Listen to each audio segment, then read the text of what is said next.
Hello, this is Mr. Wolf, and we are continuing to read Chains by Laurie Halse, and we are on to chapter 22. Wednesday, July 10th through Monday, July 15th, 1776. But as it is, we have the wolf by the ear, and we can neither hold him nor safely let him go. Justice is on one scale, and self-preservation in the other. Thomas Jefferson, writing about slavery. When I woke, the barrel of a gun was stuck up underneath my chin. Men voices shouted, boots stomped, a rain of hands grabbed at me, countless bodies, smelly breath, unwashed feet. My head felt cracked in 3 pieces. A woman shrieked and shrieked. She was a crow shattering the air with her harsh calls. I moved, not by my own devices. My toes dragged in the dirt. They tried to pull my arms from my body, ripping the arms off a cloth doll. They dragged me from one place to a second place. More shouts, more shrieks and whistles and calls, rumbling thunder voices. They dragged me from the second place to the third place. Every voice sowing the wind, all things summoning the whirlwind that would sweep us all away to drown in the deepest sea. My thoughts would not line up like good soldiers. They swarmed a field and fled, chasing the blood that dripped from my head and stained my shift. My eyes were swolled up and hard to see through. Someone had stolen a tooth or two. They tied my hands together with prickly rope. They tied the rope to the back of a cart. They tied a horse to the front of the cart. The horse lifted one tired hoof after another and dragged the cart, and the cart dragged me up the broad street where people smiled and laughed and pointed, my eyes cast down. The cobblestones mocked too. I tried to figure the whos and the whys of the matter, but my own name escaped me, and I knew only the pain in my head and the iron taste of lost teeth. My memory broke into bits when they beat my head. They took me to the dungeon called under City Hall to await my trial. The jailer locked me in a cell with a toothless madwoman who huddled in the corner and spat at me. She pulled the hairs from her head and dropped them to the mud. She was near bald. At sunset, the jailer came back with a cup of water and a piece of foul pork half the size of my hand. Dirty men in the other cells fought each other all night long. On the second day, we heard shouts and screams from the world above us. Then came the boom and roar of cannons, followed by the crack of musket fire and the sounds of hundreds of boots shaking the earth.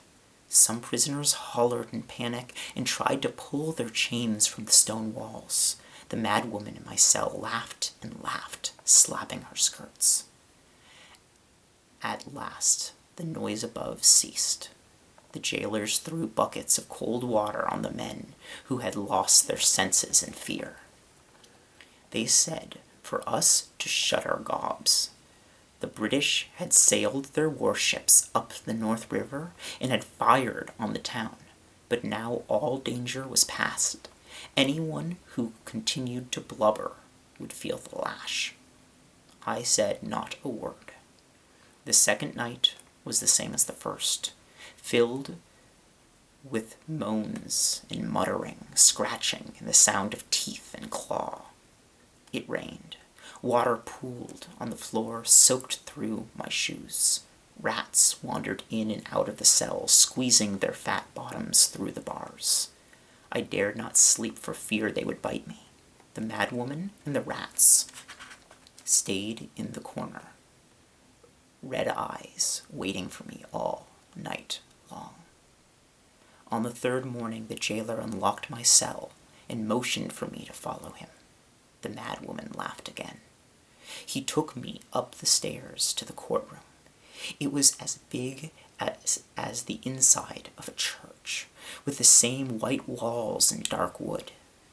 The windows were all of clear glass, grimy with neglect. They stood me by a rail, kept my hands tied. I shook with fever and hunger. "Oyez, oyez, oyez!" called a man in the shadows. He said more, but his words slurred together. A tall man, wearing black robes and a long wig, sat at a table that was raised on a platform. He was a judge. This was a court. My head was broke, and my sister was stole, and I was lost. The woman with the crow voice, her that threw the picture at me, stood up. I raised my head to look at her. Someone poked a stick into my ribs hard and hissed at me. I lowered my eyes. Voices buzzed and blurred into words I did not understand. Lockton. I finally remembered. Lockton. Madame Lockton. Her that bought us. Her that stole Ruth away. I kept my head down, but lifted my eyes, though they pained me. The pain was good. It drew back the curtains of my mind and forced me to pay attention. Madame was pretending to cry into her lace kerchief. "And I am but a poor woman alone, my husband having fled for reasons I cannot comprehend. I plead with your honor to assist me in the correct punishment of this girl."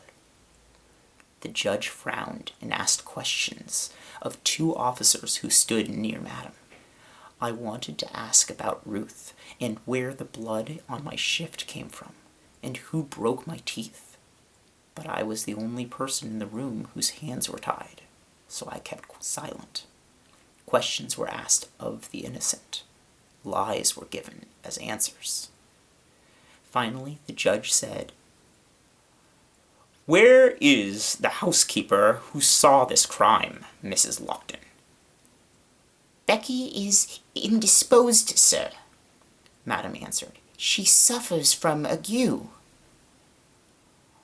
"Are there no other witnesses to the events you describe?" A stranger stood up in the back of the room. "I was passing in the street, Your Honor," he said. "I heard the commotion, saw the girl fleeing, and observed the destruction myself." "There are several other people of standing willing to testify, Your Honor," Madame added. Her tears had mysteriously vanished. The judge used the end of his quill to scratch at an itch under his wig. "It is clear that this slave has violated the person of her master, destroyed valuable property, and attempted to run away, all contrary to the laws of our colony." "State, Your Honor," reminded the lawyer. "We are a state now, independence and all that." The judge rolled his eyes. "Colony, state. Who knows what we will be next?" He sighed deeply. "No matter.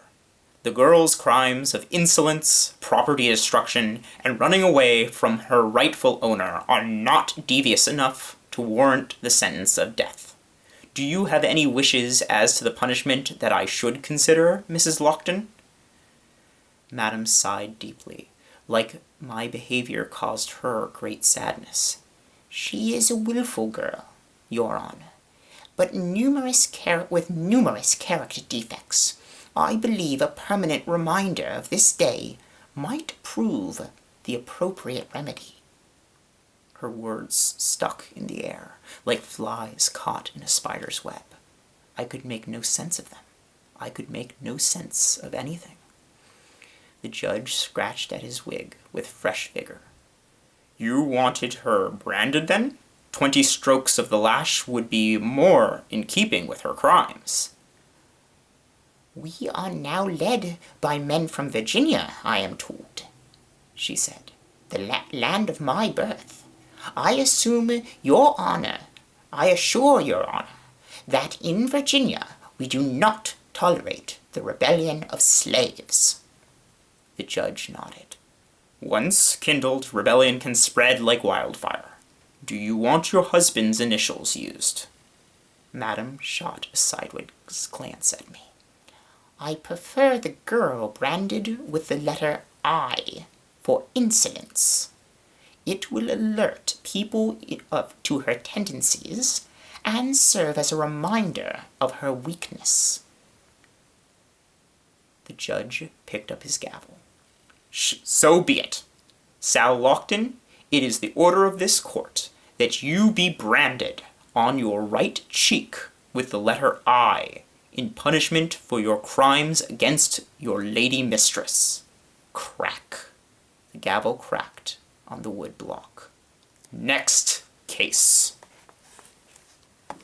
That is the end of chapter 22. Thank you for joining us, and I will see you again soon.